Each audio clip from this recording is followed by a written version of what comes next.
You will hear a number of different recordings, and you will have to answer questions on what you hear. There will be time for you to read the instructions and questions, and you will have a chance to check your work. All the recordings will be played once only. The test is in 4 sections. Now turn to Section 1. Section 1. First, you have some time to look at questions 1 to 6.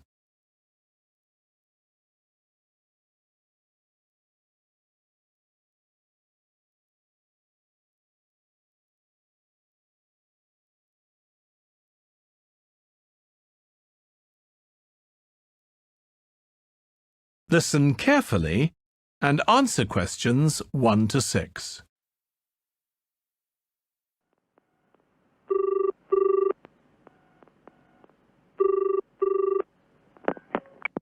Environmental Health Department, Paul speaking. Oh, hello. I wanted to report a vehicle that's been left parked near where I live. I think it's been abandoned. I wondered if the council could arrange to get it towed away. Have I got through to the right department? Yes, you have. If I could just take a few details. Your name, please? Mrs. Shefford. Thank you. It's not my vehicle, though. I just thought someone ought to report it. No, that's fine. What I need to do is take some details first, then we can decide what to do about the problem. Oh, I see. So the next thing I need to know is your address. Right, it's 41 Lower Green Street.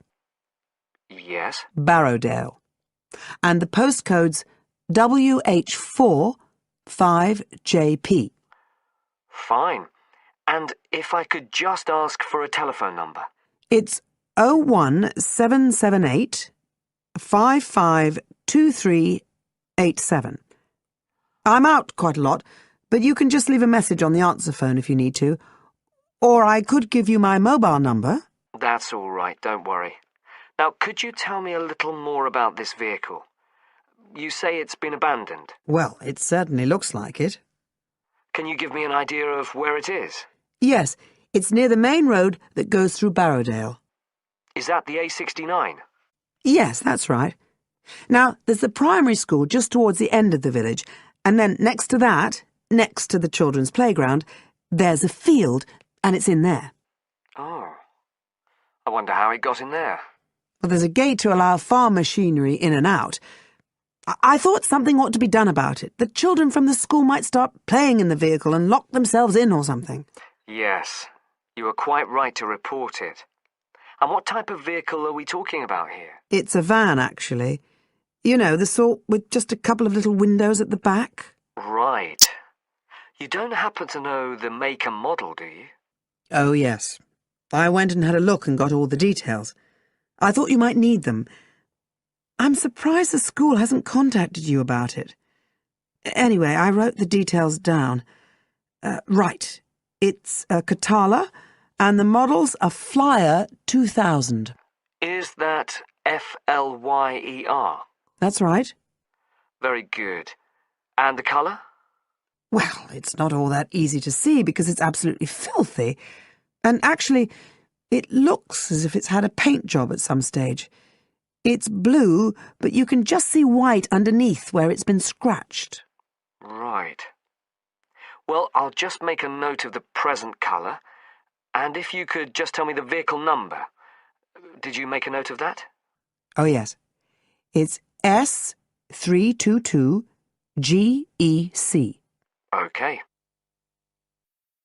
Before you hear the rest of the conversation, you have some time to look at questions 7 to 10.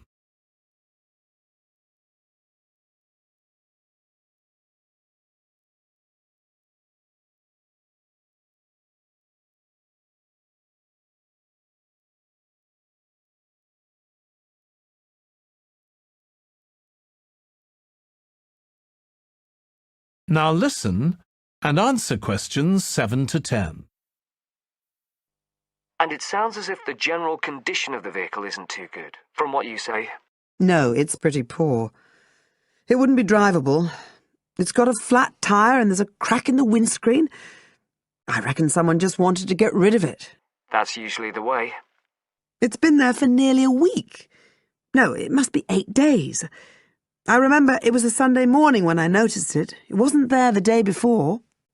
I walk past it most days on the way to the shops. I'd have thought the school would have reported it. Does the field actually belong to the school? No, it's part of Hill Farm Estate. Right. I'll just make a note of that. And I don't suppose you have any information about who might own the vehicle? No, I've no idea. So what will you do now? Well, we'll come and have a look and see if we can trace the owner. And if we can't, the vehicle will be removed as rapidly as the law permits. It could be anything up to 20 days. One thing I should say, I'm quite sure this doesn't belong to anyone round here. I'd definitely recognise it if it was from someone who lived here. So you don't think it was anyone local? Right. I'd say at a guess we're looking at a stolen vehicle here. I did wonder if it might have been. You hear such a lot about car thieves nowadays. Well, we certainly will be looking into that possibility. Anyway, thank you for contacting us, Mrs. Shefford, and we'll keep you informed of what happens. Right. Thank you very much. Goodbye. Goodbye. That is the end of section 1. You now have half a minute to check your answers.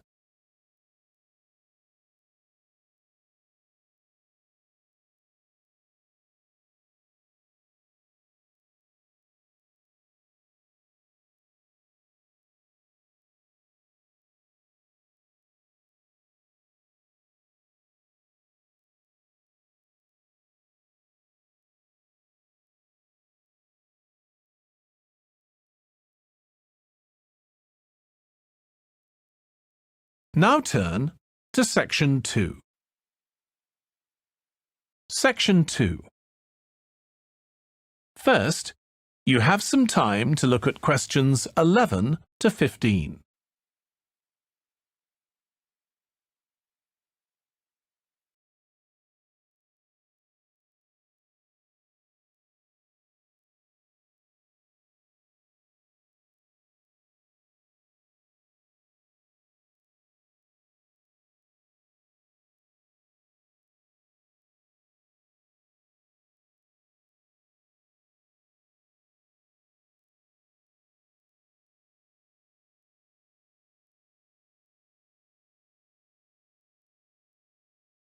Now listen carefully and answer questions 11 to 15.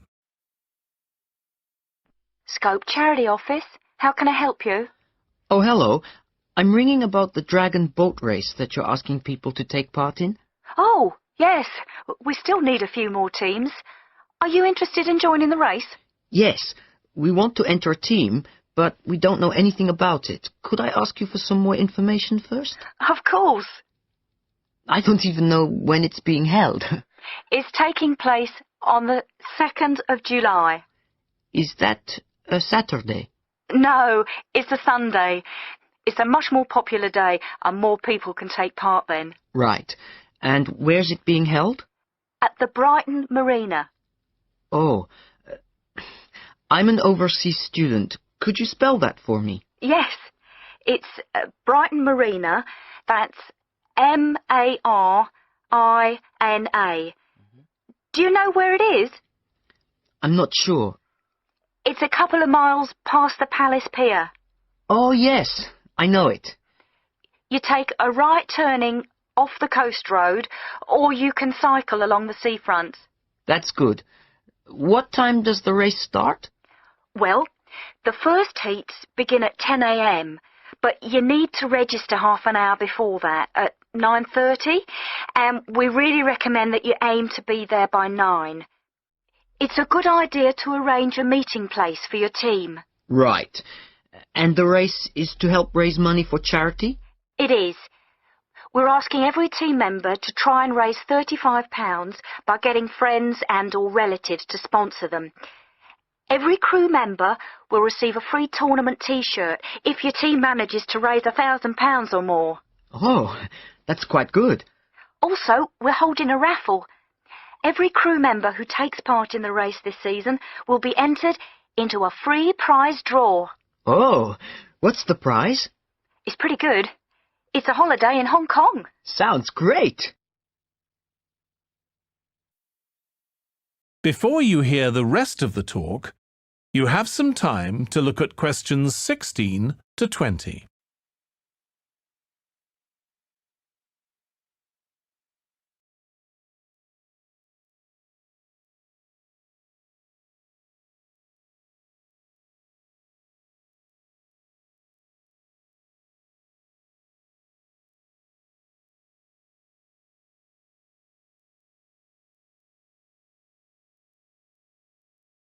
Now listen and answer questions 16 to 20.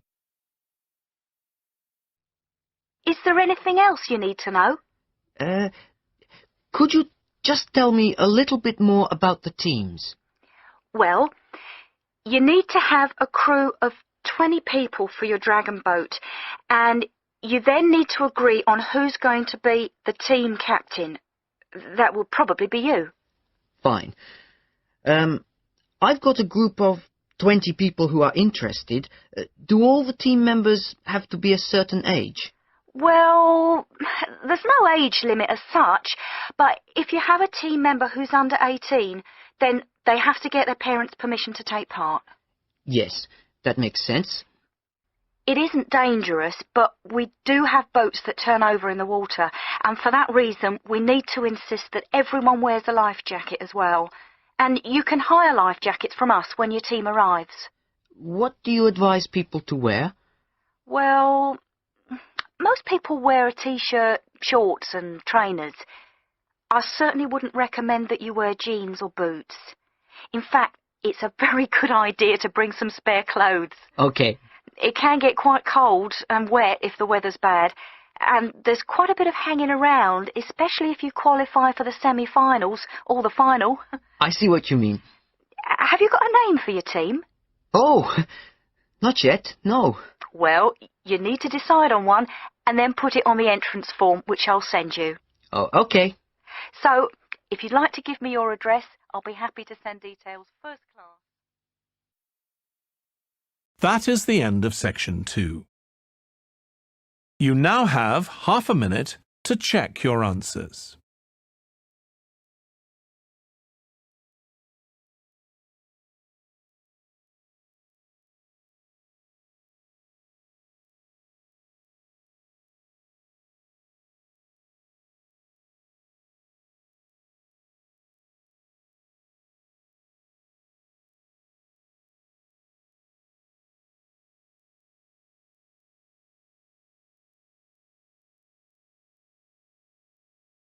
Now turn to section 3.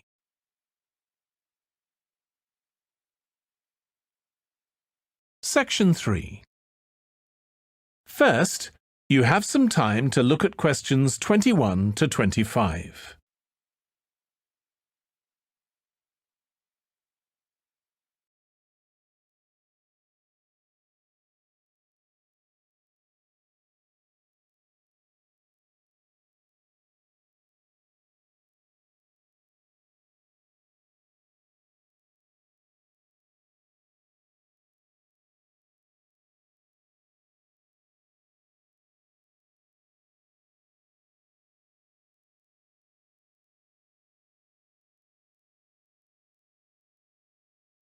Now listen carefully and answer questions 21 to 25.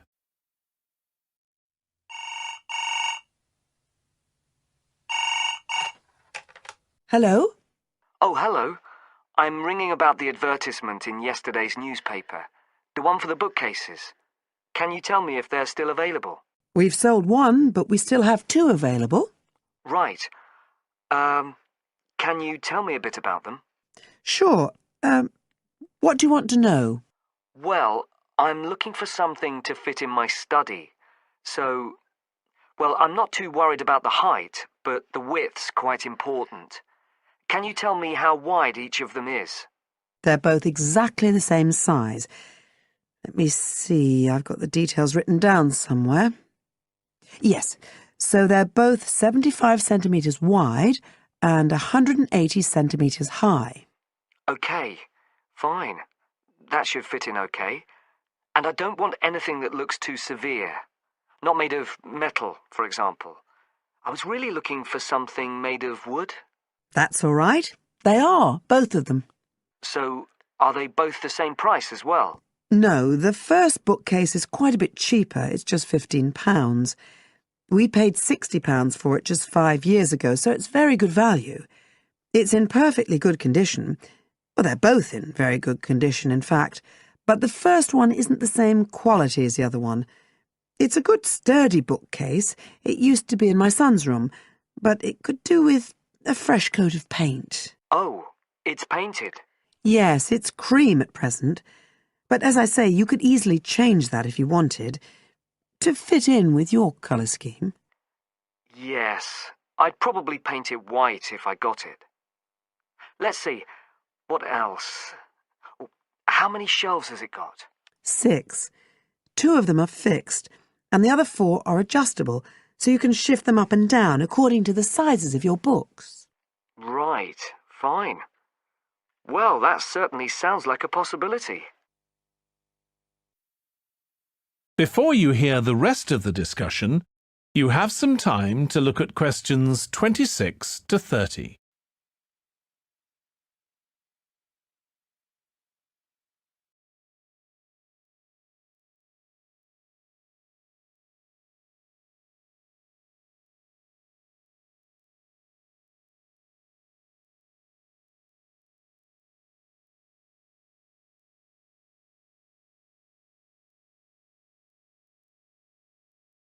Now listen and answer questions 26 to 30. But the second one's a lovely bookcase too. That's not painted, it's just the natural wood colour, dark brown. It was my grandmother's, and I think she bought it sometime in the 1930s, so I'd say it must be getting on for 80 years old. So it's very good quality. They don't make them like that nowadays. And you said it's the same dimensions as the first one? Yes, and it's got the 6 shelves, but it also has a cupboard at the bottom that's really useful for keeping odds and ends in. Right. Oh, and I nearly forgot to say, the other thing about it is it's got glass doors, so the books are all kept out of the dust. So it's really good value for the money. I'm really sorry to be selling it, but we just don't have the room for it. So what are you asking for that one? £95. It's quite a bit more, but it's a lovely piece of furniture. A real heirloom. Yes. All the same, it's a lot more than I wanted to pay. I didn't really want to go above 30 or 40. Anyway, the first one sounds fine for what I need. Just as you like. So, is it all right if I come round and have a look this evening? Then, if it's okay, I can take it away with me. Of course. So you'll be coming by car, will you? I've got a friend with a van, so I'll get him to bring me round. If you can just give me the details of where you live. Sure. I'm Mrs. Blake. B-L-A-K-E. That's right. And the address is 41 Oak Rise. That's in Stanton. Okay, so I'll be coming from the town centre. Can you give me an idea of where you are? Yes. You know the road that goes out towards the university? Yes. Well, you take that road and you go on till you get to a roundabout. Go straight on, then Oak Rise is the first road to the right. Out towards the university, past the roundabout, first left. First right. And we're at the end of the road. Got it. So I'll be round at about 7, if that's all right. Oh, and my name's Connor. Connor Field. Fine. I'll see you then, Connor. Goodbye. Goodbye. That is the end of section 3. You now have half a minute to check your answers.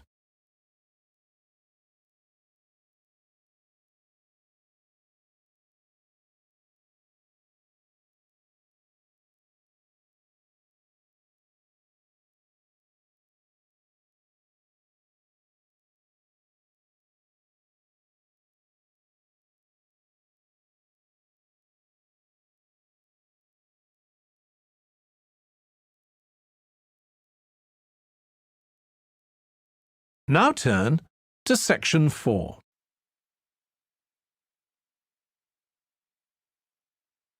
Section 4.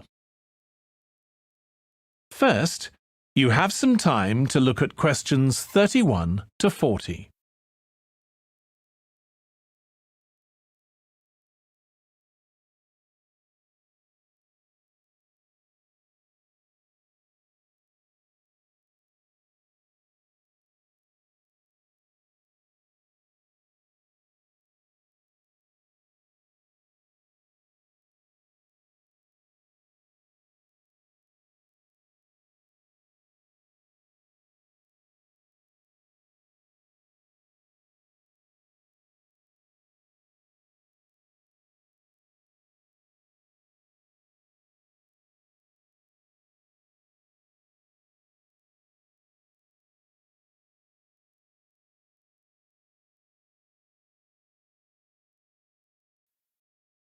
Now listen carefully and answer questions 31 to 40.